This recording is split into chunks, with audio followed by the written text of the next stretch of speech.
Screen share అవుతుందమ్మా. Yes, sir. Internal environment ఈరోజు discuss చేస్తున్నటువంటి టాపిక్ ఏంటంటే ఇంటర్నల్ ఎన్విరాన్మెంట్ అని. What do you mean by internal environment అంటే ఏం చెప్తున్నావు? ఎన్ని టైప్స్ ఆఫ్ ఎన్విరాన్మెంట్స్ ఉంటాయి?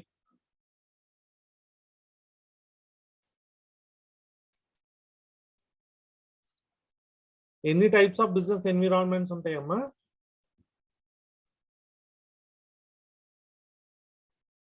బిజినెస్ ఎన్విరాన్మెంట్స్ ఎన్ని రకాలుగా క్లాసిఫై చేయబడ్డాయి? 2 types, sir. Internal and external environment. Which is called as controllable environment. Internal environment. Internal. Which is called as uncontrollable environment. Macro environment, sir. Macro, micro రెండు. External environment అనేది uncontrollable అన్నమాట. External environment uncontrollable అంటే external environment 2 types. Micro environment, macro environment 2 types అన్నమాట. Okay, first we will see about internal environment. Internal environment లో ఏమేమి ఉంటాయి అని చెప్తే, ఇంటర్నల్ ఎన్విరాన్మెంట్ లో ఏమేమి ఉంటాయి అంటే పీపుల్ గురించి ఉంటుంది. పీపుల్ అంటే ఎవరు? The employees present in the organization. People గురించి ఉంటుంది అంటే employees who are present in the organization. And it also consists of various events and factors. ఏమేమి ఫ్యాక్టర్స్ ఉంటాయి? మిషన్, విజన్, ఆబ్జెక్టివ్స్, గోల్స్, వీటన్నిటి గురించి క్లియర్ అనాలిసిస్ ఉంటుంది అనమాట. Particularly it focuses on behaviour of the employees. Employees satisfy అవుతున్నారా లేదా, ఆ employees satisfy అయితే ఏంటి మేజర్ ఆస్పెక్ట్స్, ఇలాంటివన్నీ బిహేవియర్ ఆఫ్ ద ఎంప్లాయీస్ గురించి ఉంటుంది. Plus it also focuses on leadership styles. అంటే ఏంటి, కొన్ని లీడర్షిప్ స్టైల్స్ ఎలా ఉంటాయంటే మెయిన్ చెప్పిందే చెయ్యాలి, మిగతా వాళ్ళు సజెషన్ ఇవ్వడానికి వీలు లేదు అని అంటారు మేనేజర్స్. దే ఆర్ డిక్టేటర్షిప్ లాగా ఉంటారు. కొంతమంది ఏం చేస్తారు, they are open for discussion. ఏ డెసిషన్ తీసుకున్నా సరే అందరినీ కన్సల్ట్ చేసుకొని అప్పుడు డెసిషన్ తీసుకోవడం జరుగుతుంది అన్నమాట. కొన్ని చోట్ల ఏం చేస్తారంటే బోత్ పార్టిసిపేటివ్ అండ్ డిక్టేటర్షిప్. కొన్నిసార్లు డిక్టేటర్షిప్ గా ఉంటారు, కొన్నిసార్లు వచ్చేటప్పటికేమో పార్టిసిపేటివ్ గా ఉంటారు అనమాట. ఏదైనా సరే ఇంటర్నల్ ఆర్గనైజేషన్ దేనికి ఉపయోగం అంటే, internal organization it totally depends upon the organization culture. Organization culture అంటే ఏంటి, ఆర్గనైజేషన్ ఫాలో అయ్యే రూల్స్, రెగ్యులేషన్స్ ఎక్సెట్రా అన్నమాట. ఇప్పుడు బోనస్ ఇద్దామని అనుకున్నారు ఎంప్లాయీస్ కి, అది ఇంటర్నల్ ఎన్విరాన్మెంట్ కింద వస్తుందా, ఎక్స్టర్నల్ ఎన్విరాన్మెంట్ కింద వస్తుందండి? Internal environment. ఎందుకండి, ఎందుకు ఇంటర్నల్ ఎన్విరాన్మెంట్ అంటున్నారు? పీపుల్ గురించి కాదు. ఇప్పుడు ఆ బోనస్ అనేది ఫర్ ఎగ్జాంపుల్ XYZ కంపెనీలో బోనస్ ఇద్దామని అనుకున్నారు. ఈ బోనస్ అనేది సేమ్ వేరే కంపెనీకి వర్తిస్తుంది అవ్వచ్చు. ఏ కంపెనీకి ఆ కంపెనీకి వస్తుంది. కాబట్టి ఏం చెప్తాం, అది it is a internal decision అని చెప్తాం. It's a internal environmental decision that is taken by the business అన్నమాట. నెక్స్ట్ ఇంకోటి వచ్చేటప్పటికేమో ఇక్కడ ఎర్త్, మూన్, స్టార్స్ అన్నారు, దానికి అంత రిలేటెడ్ ఏం లేదు.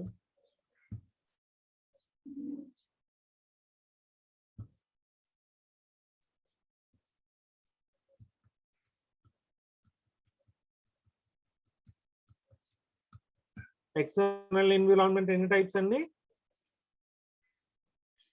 2 types. 2 types. Micro environment, micro environment. Micro environment అంటే ఏంటి? అందులో అది semi uncontrollable sir, controllable sir. అందులో organization, customers, competitors, market, suppliers, intermediates వాళ్ళందరూ ఉంటారు. ఓకే. మైక్రో ఎన్విరాన్మెంట్ అనేది కంట్రోలబులా, అన్కంట్రోలబులా? Highly uncontrollable sir. Very nice. అందులో economic, political, technological, global, socio culture, demographic ఉంటుంది. అలాగే స్ట్రెంగ్త్స్, వీక్నెస్, ఆపర్చునిటీస్, థ్రెట్స్ గురించి నేర్చుకున్నాం కదా. Yes sir. స్వాట్ అనాలిసిస్ గురించి నేర్చుకున్నాము. దాంట్లో మైక్రో, మ్యాక్రో ఎన్విరాన్మెంట్ గురించి నేర్చుకున్నాము. మైక్రో ఎవరు వస్తారో చూసాము, మ్యాక్రో ఎవరు వచ్చారో చూసాము. నెక్స్ట్ ఇప్పుడు elements of micro environment. Elements of micro ఎన్విరాన్మెంట్లో ఏమేమి వస్తాయి? కస్టమర్స్ వస్తాయి. కస్టమర్స్ వస్తారంటే ఎవరు కస్టమర్స్ అవుతారు? The person who purchases our product, అంటే ఒక మ్యానుఫ్యాక్చర్ ప్రోడక్ట్ ని పర్చేస్ చేసే వాళ్ళందరినీ కస్టమర్స్ అంటారు అన్నమాట. అంటే ఏంటి? ఎవరు కంపెనీ ఏం స్టడీ చేయాలి మైక్రో ఎన్విరాన్మెంట్ లో, బిజినెస్ ఏం స్టడీ చేయాలి మైక్రో ఎన్విరాన్మెంట్ లో? ఎవరు వాళ్ళ కస్టమర్స్ అని స్టడీ చేయాలి. నెక్స్ట్ ఆ కస్టమర్స్ యొక్క నీడ్స్ ఏంటి, వాళ్ళకి ఏమేమి బెనిఫిట్స్ ఇవ్వాలి చూడాలి. కస్టమర్స్ ఏం చేస్తే వాళ్ళ ప్రోడక్ట్ ని పర్చేస్ చేస్తారు, బై చేస్తారు, అదే బయింగ్ ప్యాటర్న్స్ చూడాలి. ఇంకోటి ఏంటంటే కస్టమర్స్ అనేవాళ్ళు నీడ్స్ అనేవి వేరీడ్గా ఉంటాయి అన్నమాట. ఒక్కసారి ఆ నీడ్స్ సెట్ ఐడెంటిఫై చేస్తే వాటిని సాల్వ్ చేయడానికి చూడాలి తప్ప ఆ నీడ్స్ సెట్ అనేది వేరీడ్గా ఉంటుంది అన్నమాట.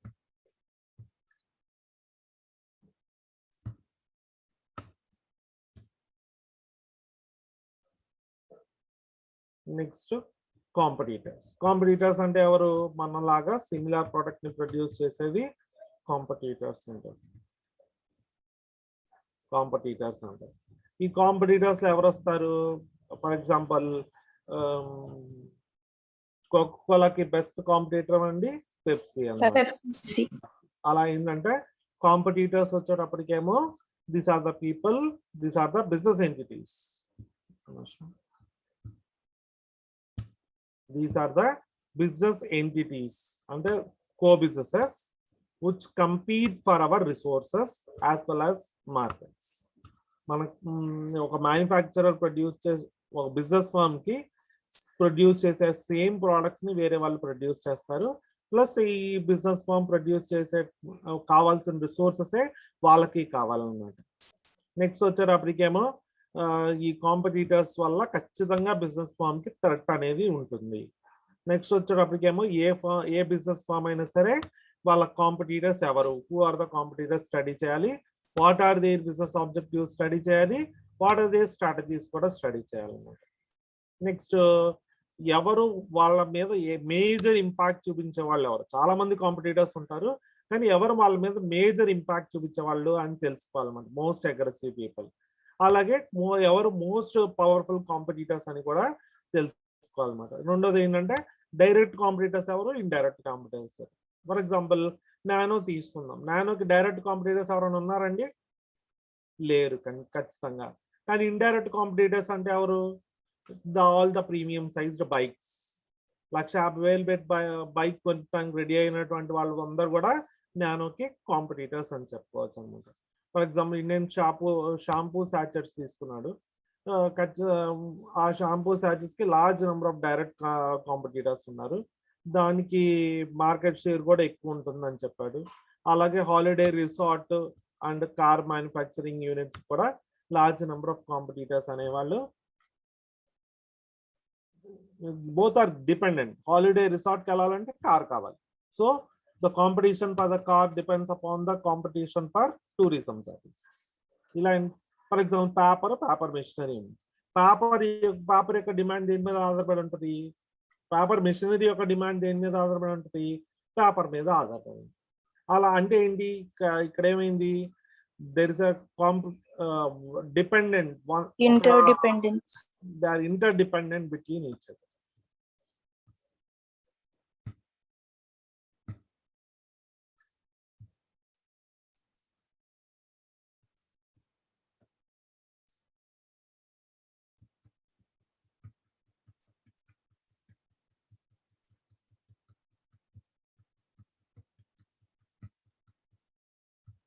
ఇక్కడ ఇచ్చేసాడు హిందుస్థాన్ యూనిలివర్ లిమిటెడ్, HULL అంటారు. హిందుస్థాన్ యూనిలివర్ లిమిటెడ్ అంటారు. అది ఎక్కువ ఎంత స్పేస్ ఆక్యుపై చేస్తుందండి? దాదాపుగా 45% మార్కెట్ షేర్ ఆక్యుపై చేసింది. ఎందుకు 45% మార్కెట్ షేర్ ఆక్యుపై చేస్తుందని చెప్పుకోవచ్చు? Because of only one reason, that is it produces large number of products. అలాగే జాన్సన్ అండ్ జాన్సన్ 2%, PNG వచ్చేటప్పటికేమో 23%, లారియల్ వచ్చేటప్పటికేమో 3%, అదర్స్ వచ్చేటప్పటికేమో 2%, 25%, కోల్గేట్ పామోలిన్ వచ్చేటప్పటికేమో 2%. ఇలా కాంపిటీషన్స్ ని ఇండియన్ షాంపూ మార్కెట్ మొత్తాన్ని స్ప్లిట్ చేయడం జరిగింది.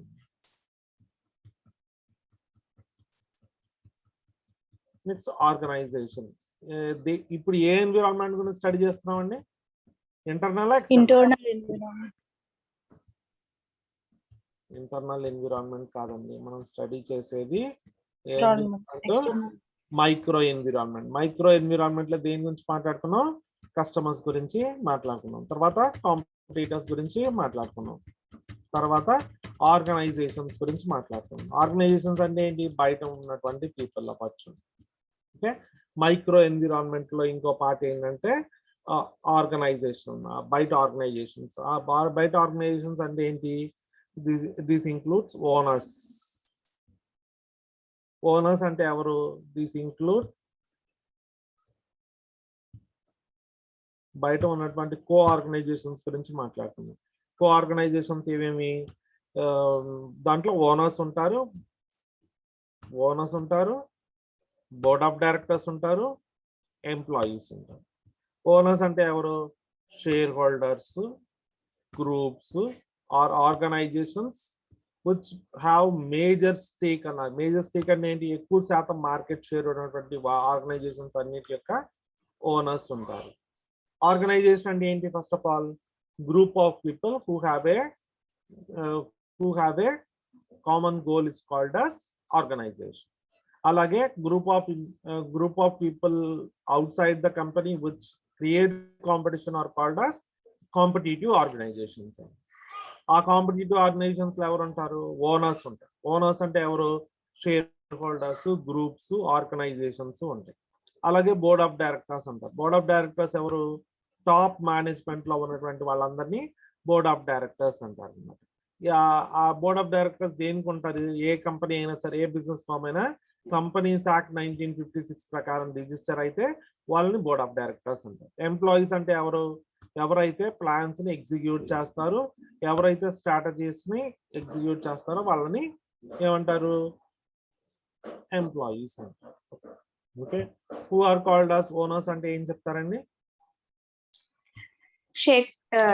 షేర్ హోల్డర్స్, గ్రూప్స్, ఆర్గనైజేషన్స్ వాళ్ళకి ఎక్కువ శాతం మార్కెట్ లో షేర్ హోల్డ్ చేసుకుంటే వాళ్ళని ఓనర్స్ అంటారు. బోర్డ్ ఆఫ్ డైరెక్టర్స్ అని ఎవరిని అంటారు?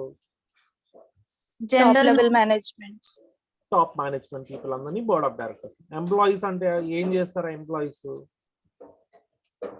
they work on the goals of the organizations. they execute the plans of the organization. Okay,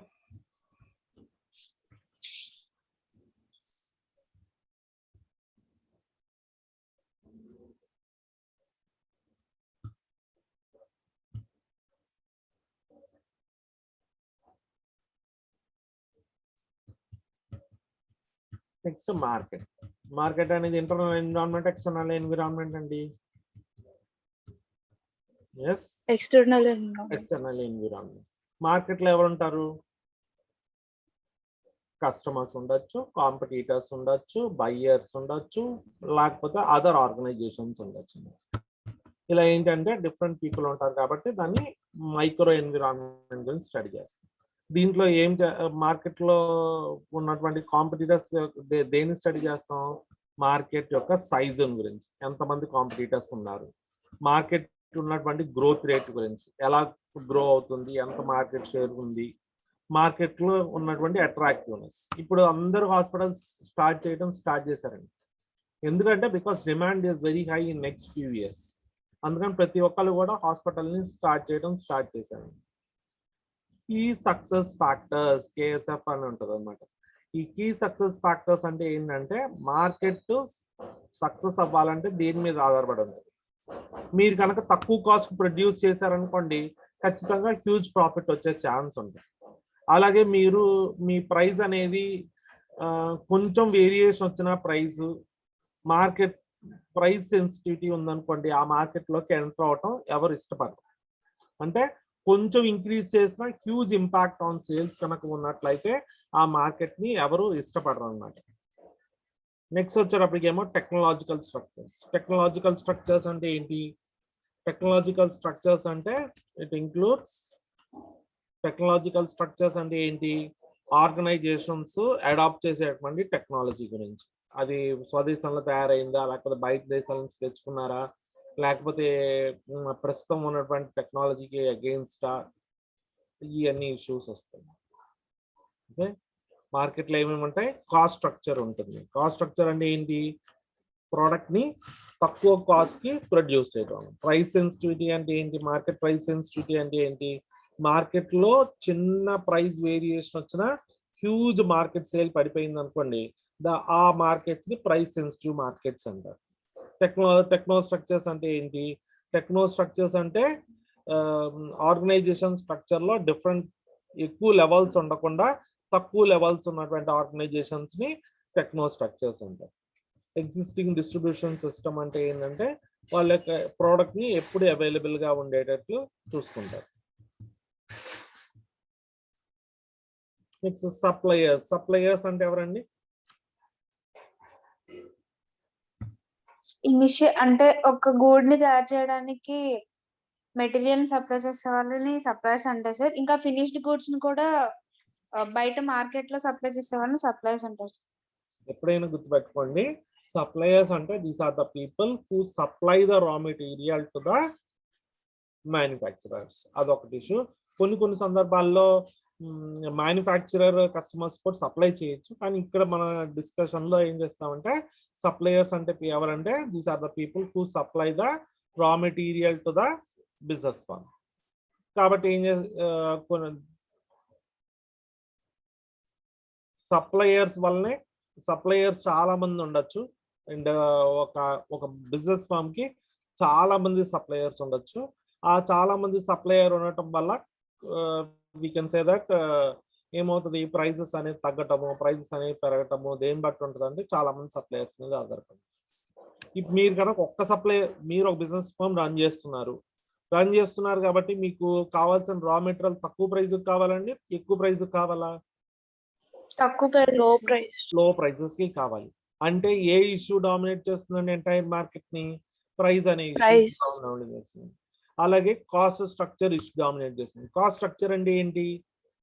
వీలైనంత వరకు తక్కువ ప్రైస్ కి ఆ గూడ్స్ ని మ్యానుఫ్యాక్చర్ చేసినట్లయితే దాన్ని కాస్ట్ స్ట్రక్చర్ అంటారు. ఈ గూడ్స్ ని తక్కువ ప్రైస్ మ్యానుఫ్యాక్చర్ చేయాలంటే ఏం చేయాలి?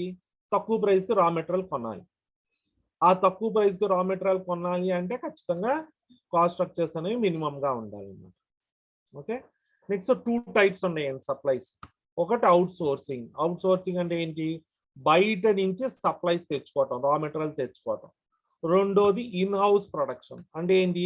ఆ రా మెటీరియల్ బయట నుంచి కొనబోయే ముందుగా కొనకుండా ఏం చేస్తారు? వీళ్ళే ప్రొడ్యూస్ చేయటం. ఇప్పుడు కోకోలా ఉందనుకోండి, దానికి వాటర్ కావాలి. చాలా మంది ఏం చేస్తారు? వాటర్ బయట అవుట్ సోర్స్ చేసుకునే వాళ్ళు అదర్ వరకు. ఇప్పుడు ఏం చేశారు? కిన్లే వాటర్ ప్లాంట్స్ స్టార్ట్ చేసుకున్నారు వాళ్ళే. ఆ కిన్లే వాటర్ ప్లాంట్స్ దగ్గర నుంచి తీసుకుని వాటర్ కోకోలాని ప్రొడ్యూస్ చేయడం స్టార్ట్ చేస్తారండి. ఓకే, దాన్ని ఇన్ హౌస్ ప్రొడక్షన్ అంటారు. అలాగే ఆర్థోస్ ఉంది. మొన్నటి వరకు ఆర్థోస్ కూల్ డ్రింక్స్ కూడా ఉండేవి. ఇప్పుడు ఆర్థోస్ వాటర్ కూడా మార్కెట్ లో రిలీజ్ అయింది. అలా ఏంటంటే మ్యానుఫ్యాక్చరరు ఏ ప్రోడక్ట్ తన రా మెటీరియల్ తనే తయారు చేసుకుంటే he will become the supplier of himself. కాబట్టి అటువంటి దాన్ని ఇన్ హౌస్ సప్లయింగ్ అంటారు.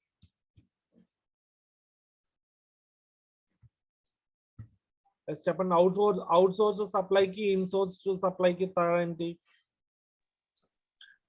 ఇన్ సోర్స్ సప్లై వాళ్ళు తయారు చేసుకుంటారు సార్. అవుట్ సోర్స్ సప్లై అంటే బయట వాళ్ళ నుంచి తెచ్చుకుంటారు. ఏది కన్వీనియంట్ అండి? ఇన్ సోర్స్ సప్లై కన్వీనియంట్, కానీ కొంచెం ఎక్స్పెండిచర్ తో ఇంకర్ అయ్యి ఉంది. నెక్స్ట్ ఇంటర్మీడియరీస్ అంటే ఎవరు వస్తారండి? ఇంటర్మీడియట్స్ మీనింగ్ ఏంటి? మనం చెప్పుకున్నాం. ఇంటర్మీడియరీస్ ఏదన్నా ప్రొడక్ట్ తయారు చేయాలంటే దానికి కావాల్సినవి దాని ఇంటర్మీడియట్స్. లేదు, ఇంటర్మీడియరీస్ అంటే ఏంటంటే మధ్యవర్తులు. అంటే ఏంటి? మ్యానుఫ్యాక్చరర్ అంటే బిజినెస్ ఫర్మ్ కి కస్టమర్ కి మధ్య ఉన్నటువంటి వాళ్ళందరినీ ఇంటర్మీడియరీస్ అంటారు. మ్యానుఫ్యాక్చరర్ కి అంటే బిజినెస్ ఫర్మ్ కి మళ్ళీ కస్టమర్ కి మధ్యలో ఉన్నటువంటి వాళ్ళందరినీ ఇంటర్మీడియరీస్ అంటారు. ఇంటర్మీడియరీస్ ఏం చేస్తారండి? They are the determining force in the business. ఎంత క్వాలిటేటివ్ గానే తయారు చేయండి, కానీ ఇంటర్మీడియరీస్ కనుక లేరు అని అనుకోండి, ఎంత క్వాలిటేటివ్ గానే తయారు చేయండి కానీ ఇంటర్మీడియరీస్ అనే వాళ్ళు లేరు అని అనుకుంటే చాలా ప్రాబ్లం అయిపోద్దండి. ఎంత క్వాలిటేటివ్ అయినా పర్వాలేదు తయారు చేయండి, కానీ డిస్ట్రిబ్యూషన్ లేదు అనుకోండి, రీటైలర్స్ అమ్మేవాళ్ళు లేరు అనుకోండి, ఆ ప్రోడక్ట్ తయారు చేయడం కూడా ఉపయోగం ఉంది. అంటే ఎవరో వస్తారు ఇంటర్మీడియరీస్ అంటే? లోకల్ రీటైలర్స్ అంటే ఎవరు?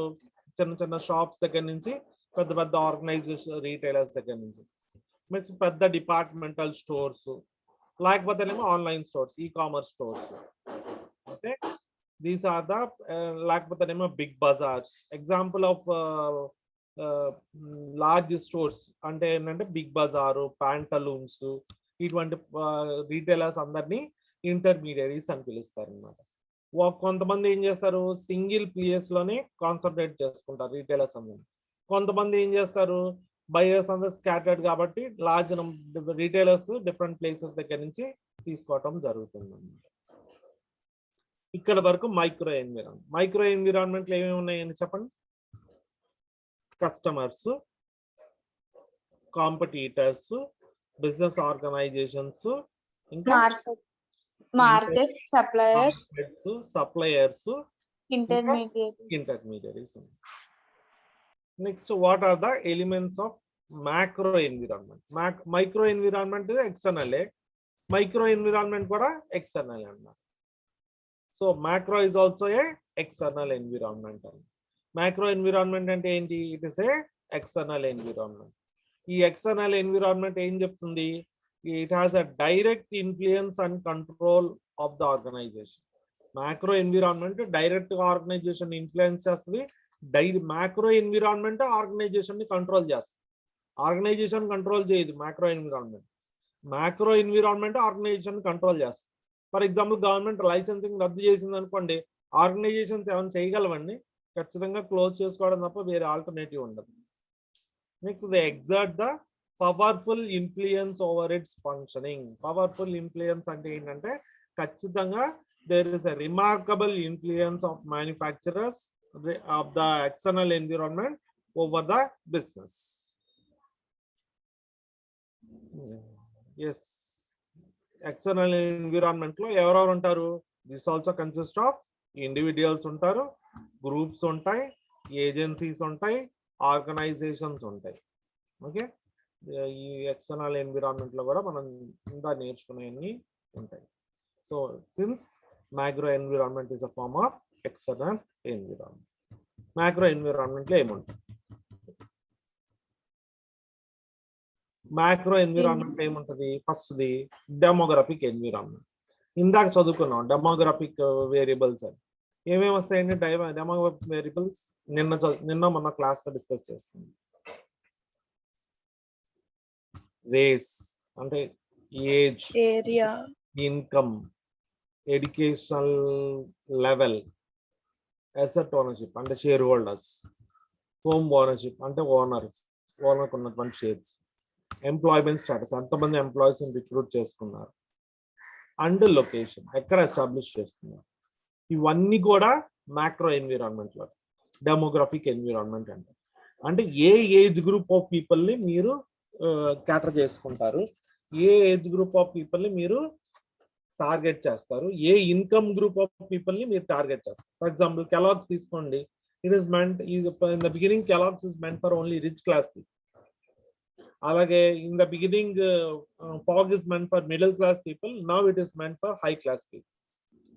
ఎడ్యుకేషనల్ లెవెల్ అంటే ఏంటంటే ఇప్పుడు స్మార్ట్ ఫోన్ టెక్నాలజీ అంతా కూడా నాన్ ఎడ్యుకేటెడ్ ఎవరికైనా డిజైన్ చేయబడి.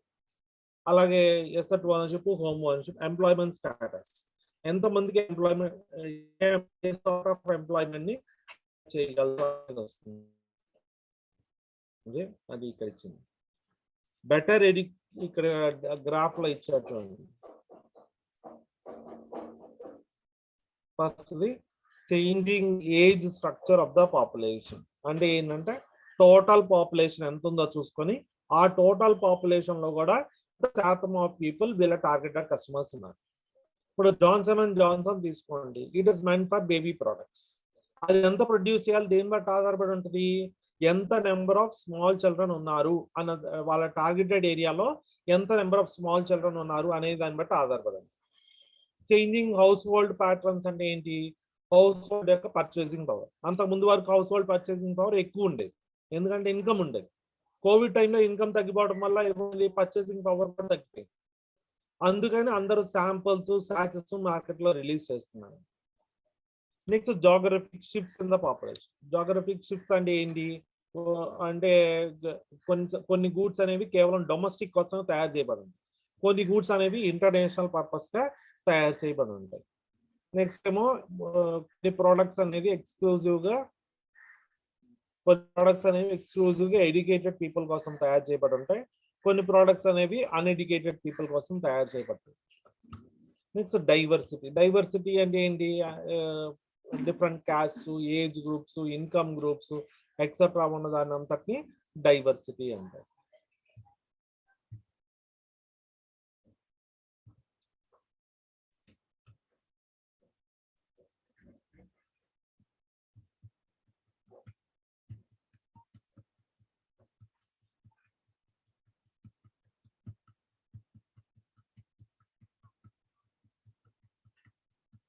ఇక్కడ ఒక్కొక్క దాని గురించి ఇచ్చాడండి.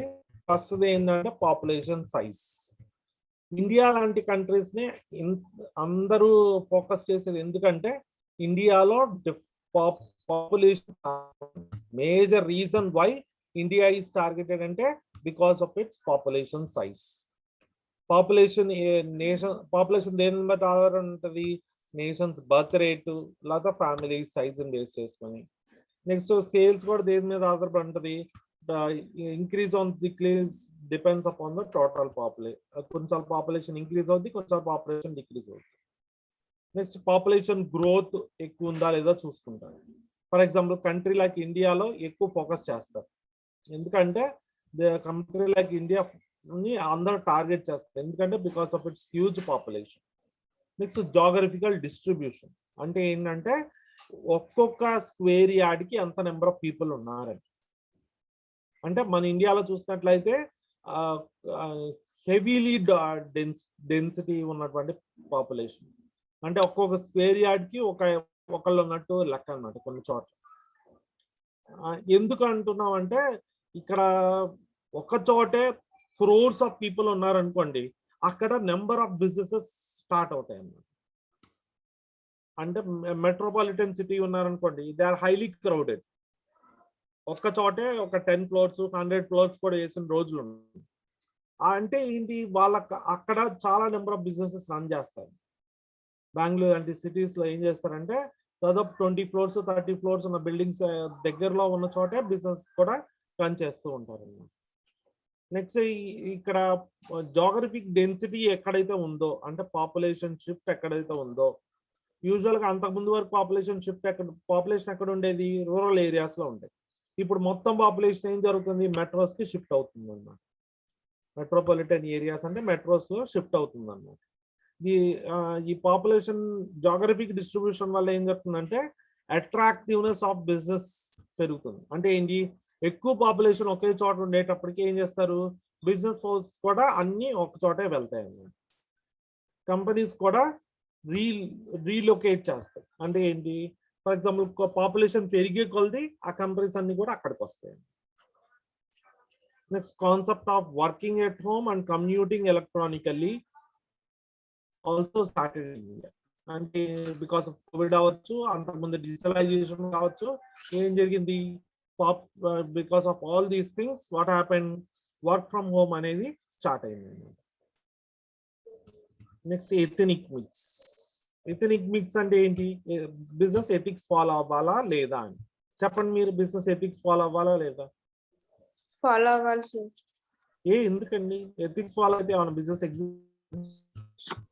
రూల్స్ అండ్ రెగ్యులేషన్స్ లేనప్పుడు ఎవరికి ఇష్టమైనది వాళ్ళు చేసుకున్నప్పుడు బిజినెస్ గ్రోత్ అనేది తగ్గిపోతుంది కదా. ఇప్పుడు మా ప్రోడక్ట్ బాగుంది అని చెప్తారు, వాళ్ళకి క్లియర్ గా తెలుసు వాళ్ళ ప్రోడక్ట్ కొంచెం ఫాల్టీ అని, కానీ బాగుంది అని చెప్తారు. బాగుంది అని చెప్పారంటే ఖచ్చితంగా అర్థం ఏంటి? వాళ్ళు మోసం చేశారు. అటువంటి బిజినెస్ సర్వైవ్ అవుతున్నాయి కదా. మరి అలా కదండి మా ప్రోడక్ట్ కొనొద్దు, ఇవి ఫాల్స్ ఉన్నాయి మా ప్రోడక్ట్ లో అని ఎవరైనా అడ్వర్టైజ్ చేస్తారా? చేయరు సార్, వాళ్ళ డిఫెక్ట్స్ ని క్లియర్ చేసుకోవడానికి ట్రై చేస్తారు కదా. అంతే కదా, అంటే ఎథిక్స్ ఫాలో అవుతున్నట్టా లేదా? ఫాలో అవుతున్నట్టే సార్.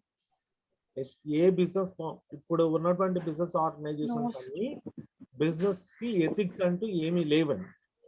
కానీ ఏ బిజినెస్ అయితే అనెథికల్ గా ఉంటుందో ఆ బిజినెసెస్ సర్వైవ్ అవటం కష్టం. బిజినెస్ అనెథికల్ గా ఉంటే కొంతకాలం వరకు హ్యూజ్ ప్రాఫిట్స్ ఎర్న్ చేయొచ్చు, కానీ ఒక్కసారి అనెథికల్ యాటిట్యూడ్ అనేది బయటపడితే ఆ బిజినెస్ అనేది సర్వైవ్ అవటం ఇంపాసిబుల్. ఓకే,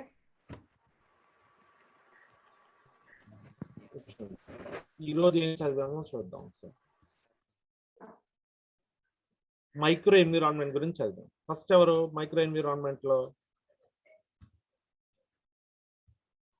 కన్స్యూమర్స్, తర్వాత కాంపిటీటర్స్ గురించి చదివాం.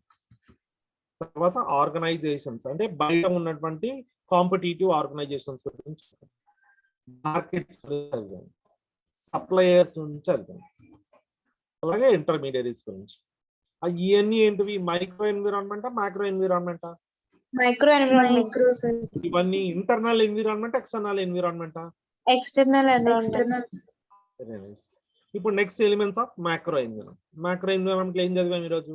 డెమోగ్రఫికల్ వేరియబుల్స్ చదివాం ఒక్కొక్కటి. ఓకే, రేపు ఎకనామిక్ ఎన్విరాన్మెంట్ గురించి డిస్కస్ చేద్దాం. Okay, thank you.